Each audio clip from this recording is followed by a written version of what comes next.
क्या आप लोग भी सुकन्या समृद्धि योजना खाते में इन्वेस्ट करना चाहते हैं? दोस्तों, आप लोगों में से बहुत लोगों ने सुकन्या समृद्धि योजना के बारे में सुना होगा, लेकिन इन्वेस्ट नहीं किए हैं क्योंकि आप लोगों को जानकारी का अभाव है, मतलब पूरी जानकारी नहीं है।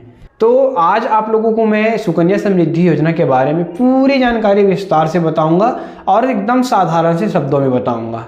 तो अगर आप लोग सुकन्या समृद्धि योजना में इन्वेस्ट करना चाहते हैं या फिर अभी इन्वेस्ट कर चुके हैं और इसके बारे में आपको पूरी जानकारी नहीं है, तो इस वीडियो को आप लोगों को पूरा देखना चाहिए, क्योंकि इसमें मैं सुकन्या समृद्धि योजना की A to Z जानकारी आप लोगों को बताऊंगा।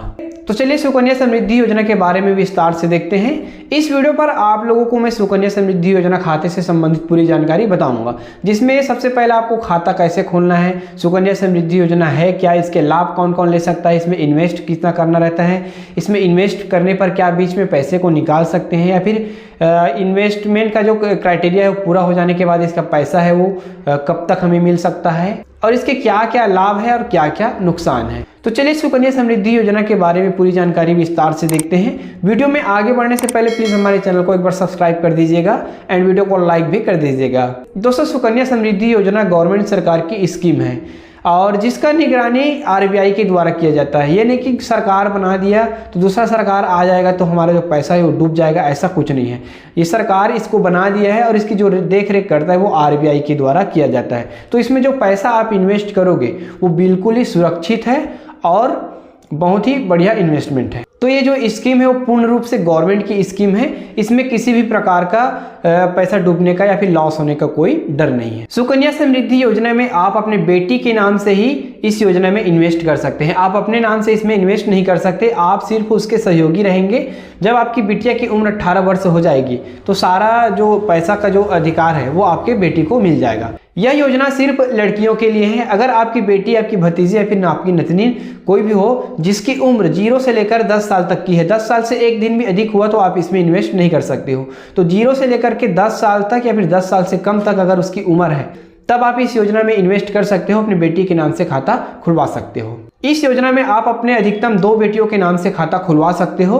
अगर आपकी पहली बेटी है और दूसरी बेटी जुड़वा हो जाती है, मतलब 3 बेटी हो जाती है, तब ऐसी स्थिति में आप अपनी बिटिया की जन्म प्रमाण पत्र को दे करके 3 बेटियों के नाम से भी इस योजना पर खाता खुलवा सकते हो। लेकिन साधारणतः इसके लिए 2 ही बेटियों के लिए लाभ दिया जाता है, फर्स्ट और सेकंड। अगर तीसरा नंबर के भी आपका बेटी हो जाता है तो उसके नाम से आप इस योजना पे इन्वेस्ट नहीं कर सकते हैं। सुकन्या समृद्धि योजना की जो इन्वेस्टमेंट अवधि है वो 21 वर्ष की है। 21 वर्ष के बाद आप कभी भी अपने पैसे को निकाल सकते हो और इसमें आपको सिर्फ 15 वर्ष तक पैसा जमा करना रहेगा। जितना भी आप जमा करते हो मात्र 15 वर्ष तक इसमें जमा करना रहेगा। सुकन्या समृद्धि योजना में आप प्रति वर्ष 250 रुपए से लेकर के 1.5 लाख रुपए तक आप जमा कर सकते हो। इसमें आप 6 माही, तिमाही या फिर मंथली इस टाइप से आप जमा कर सकते हो और इसमें कम से कम 250 रुपए जमा करना रहता है और अधिकतम आप 1.5 लाख रुपए तक इसमें जमा कर सकते हो 1 साल में। अभी के डेट में जब इस वीडियो को मैं बना रहा हूँ, इस स्कीम में जो इंटरेस्ट रेट है, ब्याज की जो दर है वो 8% की दर से दिया जा रहा है। इस योजना का जो सबसे बेस्ट बेनिफिट है वो टैक्स बेनिफिट है। अगर आप इस योजना पर 1.5 लाख रुपए सालाना जमा करते हो तो आपको पूरे 1.5 लाख रुपए पर कोई भी टैक्स नहीं देना रहेगा। साथ ही साथ इसमें जो ब्याज मिलता है उस पर भी आपको कोई भी टैक्स नहीं देना रहेगा और इस योजना के पूरा हो जाने के बाद आपको जो टोटल अमाउंट मिलेगा उस पर किसी भी प्रकार का कोई भी टैक्स नहीं लगेगा। तो सबसे जो बेस्ट है वो यही है, क्योंकि दोस्तों अगर आप म्यूचुअल फंड में या फिर शेयर मार्केट में या फिर FD में यहाँ पर पैसा जमा करते हो तो उसमें जो इनकम आता है उस पर आपको पूरा का पूरा 30 से 35% टैक्स पटाना रहता है, लेकिन इसमें आपको 1 भी रुपए का टैक्स नहीं पटाना रहेगा। सुकन्या समृद्धि योजना वर्सेस FD, क्योंकि हमारे निम्न वर्ग में, मतलब मध्यम मिडिल क्लास में जो FD का जो चलन है वो बहुत ही ज़्यादा है। अगर आपके पास 1-1.5 लाख रुपए है तो चलो ना क्यों ना उसको FD करवा लेते हैं, फिर ऐसा करके सोचते हैं। तो अगर आपके पास इस प्रकार के प्लान है, अगर आप FD में जमा करना चाहते हो तो आप FD में जमा कर सकते हो, लेकिन उसमें आपको 5 से 6% का ब्याज मिलेगा और उस ब्याज पर टैक्स लगेगा, टोटल अमाउंट पर भी टैक्स लगेगा। लेकिन सुकन्या समृद्धि योजना खाते पर आपको कोई भी टैक्स नहीं देना रहेगा और साथ ही साथ इसमें जो ब्याज मिलेगा वो 8% की दर से मिलेगा। अब देखते हैं सुकन्या समृद्धि योजना कहाँ खुलवा सकते हैं।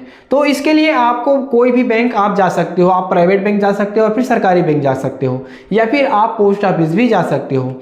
इसके लिए ऑनलाइन अभी तक प्रोसेस नहीं है, ऑफलाइन ही प्रोसेस है। आपको ऑफलाइन ही जा करके फॉर्म भर के आपको अपना खाता खुलवाना रहेगा अपने बिटिया के नाम से। अब देखते हैं सुकन्या समृद्धि योजना खाता खुलवाने के लिए क्या क्या डॉक्यूमेंट्स की आवश्यकता रहती है। तो सबसे पहला जो डॉक्यूमेंट है वो बच्चे का जन्म प्रमाण पत्र, दूसरा है बच्चे का आधार कार्ड, तीसरा है अभिभावक माता या पिता का आधार कार्ड, और चौथा है माता पिता का आईडी प्रूफ या एड्रेस प्रूफ। इस प्रकार से 4 डॉक्यूमेंट्स है आपको देना रहेगा। और इसके लिए एक फॉर्म आता है, उस फॉर्म को सबको भर लेना है, सबमिट कर लेना है। उसके बाद इस सभी डॉक्यूमेंट्स को साथ में ले जा करके आपको जमा करना रहता है। अब देखते हैं सुकन्या समृद्धि योजना का संचालन कैसे होता है, मतलब इसका जो देखरेख कौन करता है। तो इसका जो देखरेख करता है वो आरबीआई के द्वारा किया जाता है, और इसमें जो हम लोग पैसा जमा करते हैं उसका उपयोग सरकार के द्वारा किया जाता है। तो जो इंटरेस्ट दिया जाता है वो सरकार के द्वारा ही दिया जाता है। अब देखते हैं सुकन्या समृद्धि योजना में जो इन्वेस्ट करते हैं उसका हम लोग उपयोग कैसे कर सकते हैं या फिर निकासी कैसे कर सकते हैं, क्या क्या कंडीशन है जिसमें हम लोग इसका आहरण कर सकते हैं या फिर पूरा पैसा को निकाल सकते हैं। तो सुकन्या समृद्धि योजना में आप इन्वेस्ट करते हो तो 5 साल तक तो आप इसमें पैसा को बिल्कुल ही नहीं निकाल सकते हो, आपको पैसा जमा करना रहता है। 5 साल के बाद जिस बिटिया के नाम से ये खाता खुली है, अगर उसके साथ कोई दुर्घटना हो जाती है या फिर उसके परिवार में उसके माता पिता के ऊपर या फिर उसके स्वयं के ऊपर कोई गंभीर बीमारी आ जाती है जिसके कारण से उसके जीवन मृत्यु का सवाल रहता है, तो ऐसे स्थिति में आप फॉर्म भर के आप अपने इस खाता और आपका जितना पैसा जमा रहेगा वो सारा पैसा, और सब चीज बढ़िया है, आपका सब चीज बढ़िया चल रहा है, तो आप बिना किसी कारण के पैसे को। दूसरा कंडीशन है बिटिया की 10वीं पास हो जाने के कारण। अगर जिसके नाम से खाता खुली है और वो 10वीं पास कर लिए है और उसको हायर एजुकेशन मतलब और बहुत थोड़ी, तो ऐसे स्थिति में 50% पैसा। और तीसरा कारण है बिटिया की उम्र 18 वर्ष पूर्ण हो जाने के बाद। 18 वर्ष पूरा हो जाने के बाद शादी के लिए पैसा को निकाला जा सकता है, 50% पैसा को, और हायर एजुकेशन के लिए भी 18 साल के पूरा हो जाने के बाद 50% को निकाला जा सकता है। अगर कोई भी ऐसा कारण नहीं है तो आप पैसा को नहीं निकाल सकते हो। 21 साल के बाद आपका जो पैसा है वो निकल, इसमें आपको मात्र 15 साल तक ही इन्वेस्ट करना रहता है। उसके बाद आपको 6 वर्ष तक इंतजार करना रहेगा। 6 वर्ष के बाद 21 साल पूरा हो जाने के बाद आपका जो सारा पैसा है वो निकल।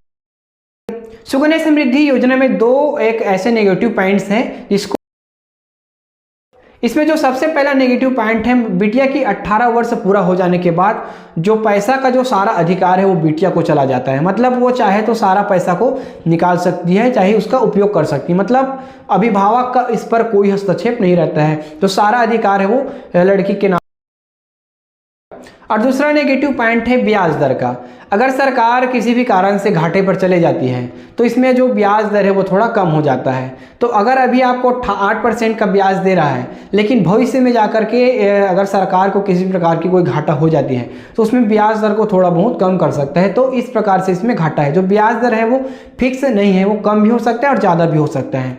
तो इसमें यहाँ पर भी थोड़ा सा नेगेटिव पॉइंट है। बाकी ये योजना बहुत ही ज़बरदस्त योजना है। अगर आपकी बिटिया है और जिसकी उम्र 0 से 10 वर्ष के बीच में है तो आप इसमें इन्वेस्ट कर सकते हैं। सुकन्या समृद्धि योजना में इन्वेस्ट करने के लिए इसका एक कैलकुलेटर रहता है, इसको आप देख सकते हो। तो चलिए यहाँ पर आप लोगों को मैं जो अमाउंट है, अगर आप इसमें कुछ भी अमाउंट इन्वेस्ट करते हो तो उसमें कितना आपको रिटर्न मिल सकता है, इस प्रकार से एक बार आप लोगों को। कैलकुलेटर को ओपन करने के लिए आपको गूगल में आना होगा। गूगल में आने के बाद सुकन्या समृद्धि कैलकुलेटर टाइप करके सर्च कर देना है। सर्च करने के बाद जो पहला लिंक आएगा, पहला रिजल्ट है, उस पर क्लिक कर देना है। इस पर क्लिक करने के बाद कैलकुलेटर ओपन हो जाएगा। अब यहाँ पर आपको अपना इन्वेस्टमेंट अमाउंट को डालना है। जैसे कि आप महीने का कम से कम 1000 रुपये इन्वेस्ट करते हैं तो यहाँ पर ईयरली इसमें इन्वेस्टमेंट में 12,000 डाल देना है 12 महीने का। उसके बाद आपकी बच्ची की उम्र कितनी है उसको यहाँ पर डाल देना है। उसके बाद स्टार्ट पीरियड में डाल देना है 2023, अभी क्योंकि 2023 चल रहा है। तो जिस ईयर में आप देख रहे हो इस वीडियो को, उस ईयर को यहाँ पर डाल देना है। तो यहाँ पर देख सकते हो टोटल हमारा जो इन्वेस्टमेंट होगा 15 साल का 1,80,000 रुपये, और 1,80,000 रुपये पर हमें ब्याज मिलेगा 3,58,763 रुपये। और इसका जो टोटल मैच्योरिटी अमाउंट रहेगा वो रहेगा 5,38,763 रुपये। 1,80,000 रुपये हमारा इन्वेस्टमेंट रहेगा और 3,58,763 रुपये हमारा इसमें प्रॉफिट रहेगा। तो इस प्रकार से आप इसमें इन्वेस्ट कर सकते हो। इसी प्रकार से आपको जितना भी इन्वेस्ट करना है उसका अमाउंट डाल दीजिए, उसके बाद अपनी बच्ची का उम्र डाल दीजिए। इस प्रकार से यहाँ पर आपको पूरा डिटेल मिल जाएगा। सो फ्रेंड्स, वीडियो अच्छा लगा तो इस वीडियो को लाइक करके हमारे चैनल को सब्सक्राइब कर दीजिएगा एंड वीडियो को शेयर भी कर दीजिएगा। धन्यवाद।